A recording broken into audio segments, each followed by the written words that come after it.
Então, a gente publicou o segundo artigo também sobre vacinação, foi publicado agora no dia 10 de maio, também falando sobre a vacina da Covid confere proteção para gestantes e puérperas hospitalizadas por formas graves da Covid-19.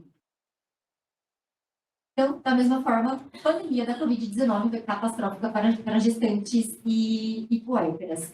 Quando a vacinação para a Covid-19 começou e os primeiros estudos começaram a ser feitos, sempre como acontece, a população obstétrica, então, foi excluída. A gente tem sempre questões éticas um pouco controversas em relação à inclusão de gestantes em ensaios clínicos randomizados.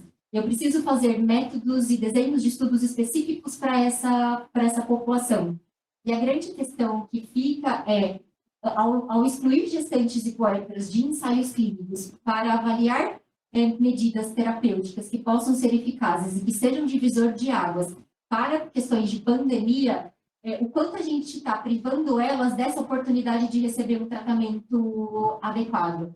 Então, a gente tinha muito pouca informação a respeito de segurança e eficácia da vacina da Covid-19 para esse tipo de população, o que contribuiu muito para a baixa adesão da vacinação para esse grupo, para essa população. Muita gente tinha medo, apesar de algumas dessas vacinas, como a Coronavac, serem de vírus inativados, muito semelhantes a é o mesmo tipo de vacina para influenza e para DTPA que a gente indica sem peso na consciência de que, de fato, a gente está fazendo uma medida eficaz para elas. Então, conforme o tempo foi passando e que foi piorando ainda mais a morte e mortalidade desse grupo, passou-se a repensar a aplicação, principalmente dessas vacinas com tipos que já eram utilizados durante a gestação. Então, a maioria dos guidelines nacionais e internacionais passou a recomendar a vacinação para gestantes e puérperas frente a essa alta taxa de morte e mortalidade. E essa decisão por liberar a vacina foi feita baseada nos primeiros relatos de caso e também de estudos observacionais, mostrando que não havia aumento de desfechos adversos obstétricos e neonatais para os pacientes que receberam a vacina da Covid, principalmente pensando naquelas mulheres que foram randomizadas para os estudos de ensaio clínicos randomizados da vacina para a Covid e que se tornaram grávidas ao longo da avaliação do estudo. E também na comparação com a segurança da vacina do H1N1 e da DTPA. Então, pensando nisso, o desenho do estudo foi muito semelhante ao que eu já apresentei para vocês da vacina da influenza, a gente só mudou o tipo da vacina.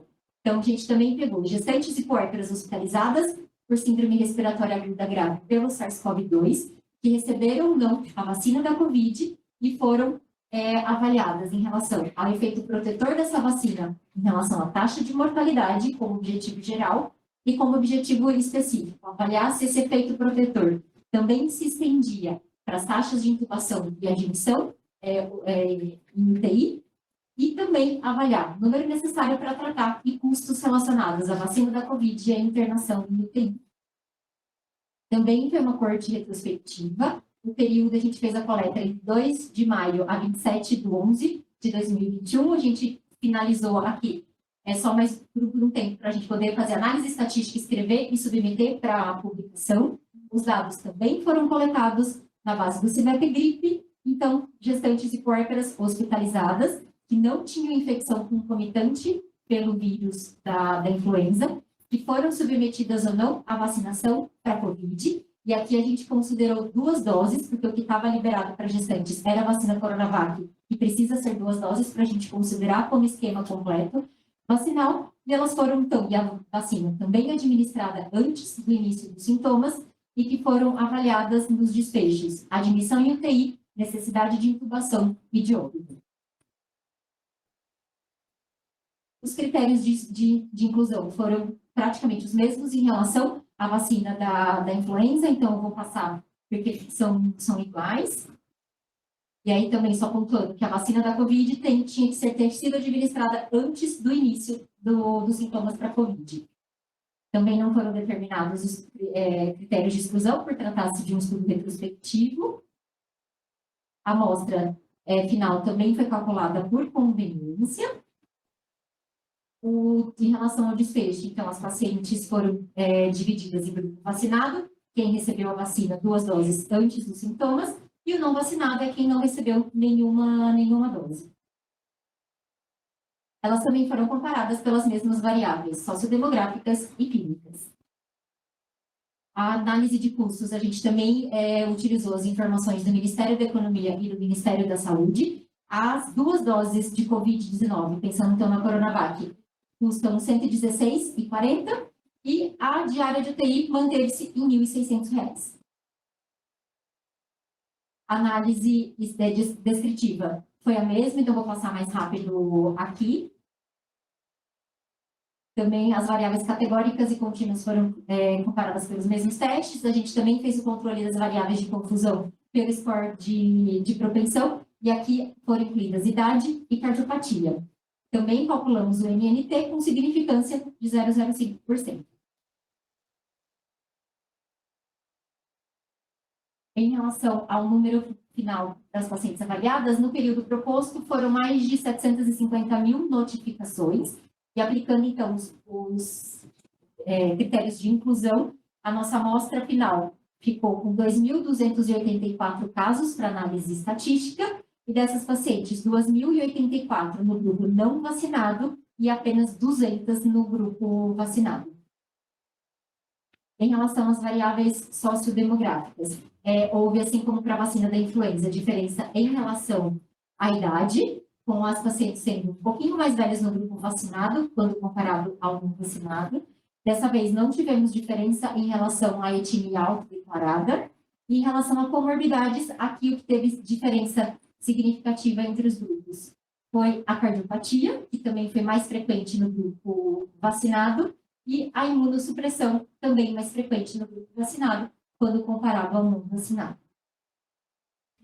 E em relação a anos de estudo e área de residência, a gente não teve significância em estatística entre os grupos na comparação. Em relação aos sintomas para COVID, a gente teve diferença em relação agora à febre, que foi mais frequente no grupo não vacinado e, consequentemente, com uma chance menor de ocorrência nos vacinados em relação ao não vacinado. Dispneia, desconforto respiratório e dessaturação, e até mesmo qualquer sintoma respiratório, teve uma chance menor de ocorrência no grupo vacinado quando a gente compara com o grupo não vacinado. E ter qualquer sintoma também foi menos frequente no vacinado em relação ao vacinado. E, da mesma forma, em relação aos desfechos principais, então, admissão em UTI, intubação e cura ou óbito, as 3 variáveis tiveram diferença entre os grupos, uma chance menor de ocorrência entre o grupo vacinado quando a gente compara com o não vacinado. E fazendo o controle das variáveis de confusão pelo score de propensão, a gente manteve a significância estatística entre os grupos, de novo, com uma chance menor de ocorrência no grupo vacinado quando a gente compara com o grupo não vacinado. No cálculo do número necessário para tratar, então aqui a gente precisa vacinar apenas 7 gestantes para evitar uma admissão no UTI, vacinar 7 gestantes para COVID para evitar uma intubação e vacinar 9 gestantes para evitar um óbito. Então aqui a proporção ficou até menor em relação ao que a gente tinha para a vacina da COVID. E fazendo uma avaliação de custo, então, o tempo médio de internação agora em UTI para aquelas que não receberam a vacina da COVID foi em torno de 13 dias. Então, se eu precisar vacinar 7 gestantes para a COVID, eu vou ter um gasto em torno aí de R$ 814 e 13 dias de internação vão me custar mais de R$ 20 mil. Então, mostrando de fato que vacinar gestante é uma medida de saúde pública eficaz. Então, para o trabalho, então, de fato, a gente mostrou que as gestantes vacinadas para a COVID, antes do início dos sintomas, quando comparado àquelas que não receberam a vacina, tiveram uma redução de 46% na chance de admissão em UTI, de 81% na chance de óbito, de intubação, e de 80% na chance de óbito. De novo, aqui a gente pode mostrar um possível efeito protetor da vacina da COVID para essa população.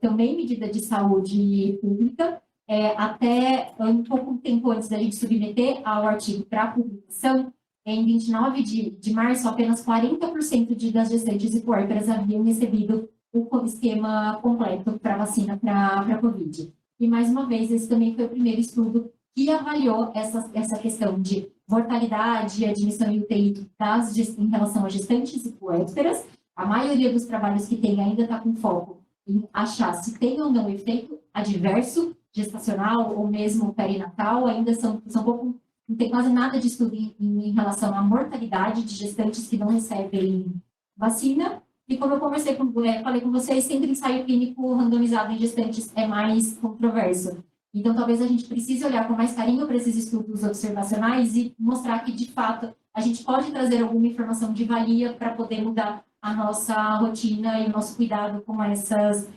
gestantes. As limitações desse estudo também são muito parecidas com as da vacina para a COVID. Então, por ser observacional, a gente determina a associação e não causalidade. Eu controlei os fatores de confusão pelo propensity score. A notificação vai depender da qualidade do preenchimento do dado e eu avaliei apenas casos graves. Não sei ainda se a gente pode inferir essa mesma associação para os casos moderados ou para os casos leves. Obrigada.